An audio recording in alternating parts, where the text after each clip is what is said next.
ಸದಾನಂದ ಪಾಟೀಲ್ ಅವರು 90,000 ರೂಪಾಯಿನ ಶ್ರೀಮಠಕ್ಕೆ ಕಾಣಿಕೆಯನ್ನು ಕೊಟ್ಟಿರ್ತಾರೆ. ಅವರು ಬಂದು ಪೂಜೆ ಗುರುಗಳಿಂದ ಆಶೀರ್ವಾದ ಪಡ್ಕೋಬೇಕು.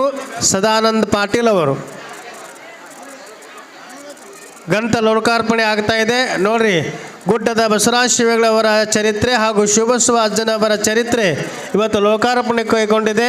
ಅಂಥ ಪೂಜ್ಯರ ಚರಿತ್ರೆ ಸದಾವಕಲ್ಲಿ ಮಕ್ಕಳಿಗೆ ಓದಿಸ್ರಿ, ನೀವು ಸಹ ಓದಿ ಪುನೀತರಾಗಿ ತಿಳ್ಕೊಂಡು ಹೇಳಿ ಒಮ್ಮೆ ಜೋರಾದ ಚಪ್ಪಾಳೆ ತಟ್ಟೋಣ. ಗ್ರಂಥ ಬಿಡುಗಡೆ ಮಾಡ್ತಕ್ಕಂಥ ಎಲ್ಲ ಪೂಜ್ಯರಿಗೆ ಅಭಿನಂದನೆಗಳು, ಧನ್ಯವಾದಗಳು, ಧನ್ಯವಾದಗಳು. ಒಂದು ಫೋಟೋ ತೆಗಿಪ್ಪ ಚಂದ. ನಿಮ್ಮ ಚಪ್ಪಾಳೆ ತಡ್ತಾ ಇರಬೇಕು.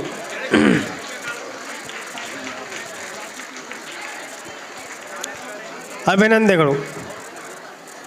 ಇನ್ನೊಂದು ವಿಶೇಷ ಅಂತಂದರೆ ನಮ್ಮ ಸದಾನಂದ ಅವರು ಬಂದು 90,000 ರೂಪಾಯಿ ಕಾಣಿಕೆಯನ್ನು ಕೊಟ್ಟಿರ್ತಾರೆ. ಅವರು ಬಂದು ಪೂಜೆ ಗುರುಗಳನ್ನ ಆಶ್ರಯ ಪಡ್ಕೋಬೇಕು. ಇನ್ನೊಂದು ಸೂಚನೆ ಕೊಡ್ತೀನಿ ನಿಮಗೆ, ಲಕ್ಷ್ಯ ಕೊಟ್ಟು ಕೇಳ್ರಿ. ಶ್ರೀ ಮಣಿಪುರ ಶಿವಬಸವರಾಜೇಂದ್ರ ಮಹಾಸ್ವಾಮಿಗಳವರ ಶೂನ್ಯ ಪೀಠಾರೋಹಣ